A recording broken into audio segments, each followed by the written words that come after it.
Inaugura el sábado las sesiones ordinarias del Congreso, como cada 1 de marzo.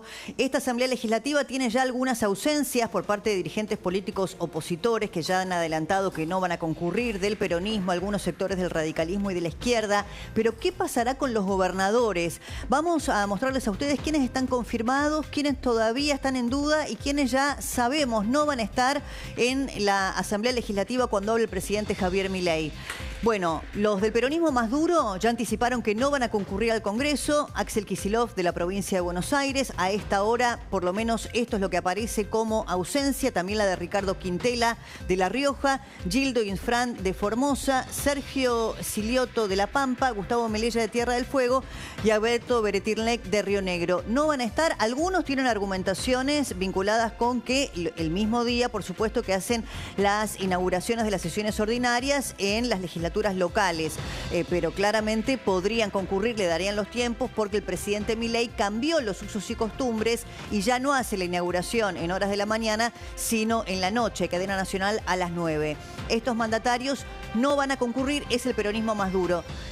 ¿Quiénes, bueno, por ahora están en duda respecto de las ausencias? Gustavo Sáenz, Carlos Adir, Pasalacqua, Gerardo Zamora, de Santiago del Estero. Bueno, el caso de Cornejo o de Esdero o de Valdés de Corrientes, que tienen una buena sintonía con el gobierno nacional, pero que tienen argumentos o excusas válidas para justificar sus eventuales ausencias. Están evaluando también qué hacer Claudio Vidal, de Santa Cruz, Rolando Figueroa, de Neuquén, Raúl Jalil, de Catamarca. Bueno, Jalil y Jaldo, por ejemplo, son dos de los gobernadores del peronismo cercanos al gobierno del presidente Milei, pero tienen argumentos para justificar eventualmente sus ausencias, lo mismo que Marcelo Orrego, de San Juan. Y después hay algunas dudas que son bien interesantes porque tienen alta implicancia política, ¿no? Por ejemplo, ¿qué hará Jorge Macri, el jefe de gobierno de la ciudad de Buenos Aires, en lo que será el próximo sábado el discurso del presidente Javier Milei ante la Asamblea Legislativa? Maximiliano Puyaro, de Santa Fe, Claudio Poggi, de San Luis, y Martín Yarlora, de Córdoba, han confirmado su asistencia. Sábado 9 de la noche, saben ustedes, cadena nacional. Hay mucha especulación respecto de qué puede llegar a decir el presidente Javier Milei. Se prevé que haga algunos anuncios vinculados con proyectos de ley que va a enviar al Congreso y que ponga foco especialmente en el tema de la seguridad, teniendo en cuenta los hechos que estas últimas horas han ocurrido, sobre todo en la provincia de Buenos Aires. En duda, Ignacio Torres, de Chubut, Jaldo, que decíamos junto con Jalil, tienen buena sintonía con el presidente Milei, y Carlos Adir, de Jujuy, muchos vinculados no con cuestiones políticas de antagonismo con el presidente, sino con viajes o con compromisos en cada una de sus provincias.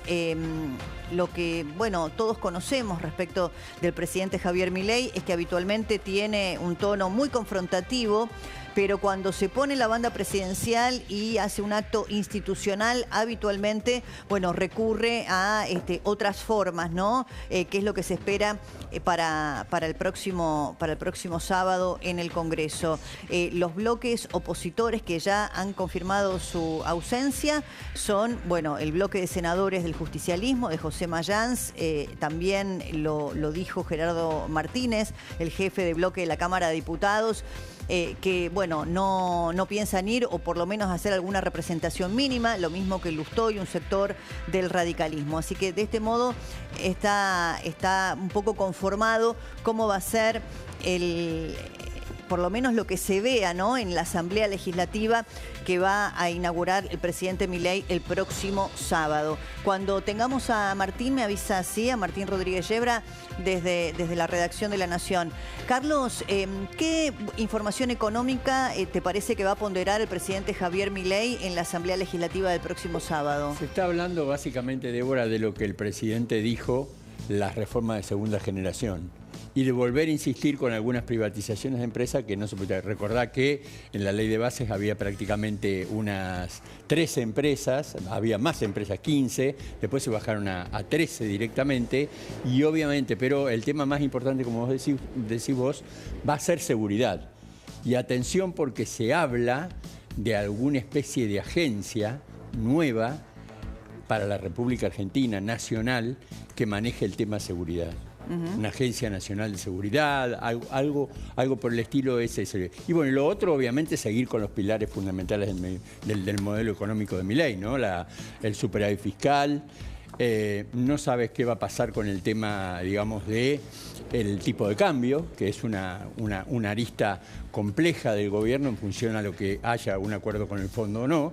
Y probablemente Milei anuncie algo más referido al tema del futuro acuerdo con el fondo. Bueno, también está en juego otra vez la baja de edad de imputabilidad. Si tenés, compartimos lo que dijo el ministro de Justicia, Mariano Cunio Libarona. Anoche aquí estuvo con nosotros en el programa de Luis Majul, porque por supuesto, más allá del tema de los jueces de la Corte, el gobierno o el ministro de Justicia ratificó una vez más la posición del gobierno en relación a insistir con la baja de edad de imputabilidad. Está Carlos Germano también con nosotros, que es analista político. ¿Qué crees que va a hacer el presidente, Carlos, el próximo sábado frente a la Asamblea Legislativa? ¿Cómo te va, Débora? ¿Qué decís? Buenas tardes. Yo te diría que, siguiendo el planteo de Carlos, me parece que el tema seguridad va a ser un tema central. A mí me están diciendo que quieren hacer una especie de FBI, donde le quieren dar una dimensión nacional a un tema que indudablemente es de las principales preocupaciones ciudadanas. Creo que va a seguir fundamentalmente trabajando en la idea del no hay plata y donde va a hacer mucho hincapié en el tema económico, que hoy es, te diría, uno de los grandes sostenes en un escenario de ese viernes, de hace 2 viernes atrás, después de las 19 horas, que cambió el clima político de la Argentina. Vamos a ir a la redacción de La Nación. Allí está Martín Rodríguez Yebra. ¿Cómo estás, Martín? Qué gusto saludarte. Igualmente, Débora, ¿cómo estás? Muy bien. Muy bien. Bueno, ¿qué estás viendo en el panorama político? Bueno, son semanas muy agitadas, ¿no?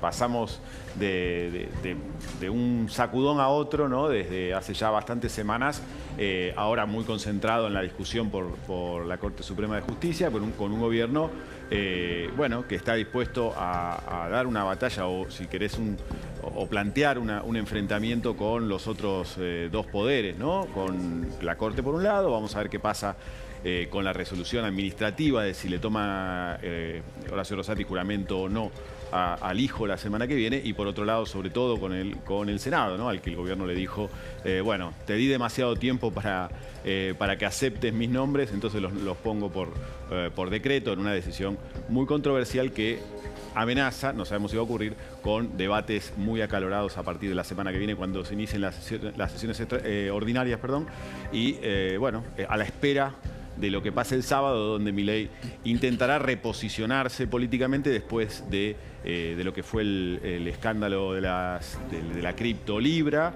escándalo que sigue vigente, digamos, pero que ha pasado, si querés, el momento, de momento al menos, la parte más álgida para el gobierno, la parte más incómoda para el gobierno, e intentará posicionarse desde ahí con un discurso que va a marcar, creo yo, el inicio de la campaña electoral, y va a mostrar cuáles van a ser los hilos conductores de ese mensaje del gobierno para reclamar este año el voto y una consolidación del proyecto libertario. Seguramente economía, logros económicos, y coincido con lo que estaban diciendo recién, muy centrado también en la inseguridad que el gobierno percibe como un tema para confrontar con el kirchnerismo principalmente. ¿Te parece que en ese aspecto va a insistir el presidente con reclamarle al Congreso que trate la ley de baja de edad de imputabilidad, aprovechando, ¿no?, un poco la situación tan lamentable que estamos viviendo, el crimen de Kim? ¿Te parece que va a ser alguna referencia? Sin duda, sin duda, yo creo que ese es uno de los temas que ya debe tener subrayado el presidente para ese discurso.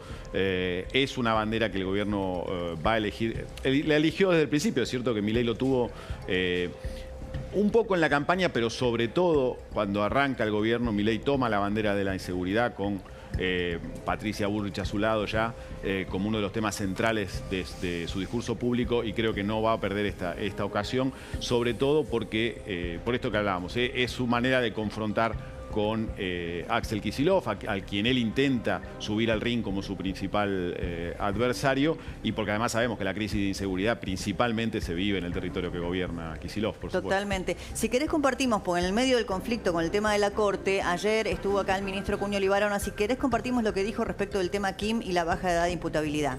Vamos, dale. Hoy los menores van a la policía y le dicen, yo total mañana estoy en la calle, yo soy inimputable, 6 veces detenido, soy inimputable, mañana me voy. Y no ven la realidad. En el Código Penal que estamos trabajando, recién veía el caso tiene un triple agravante.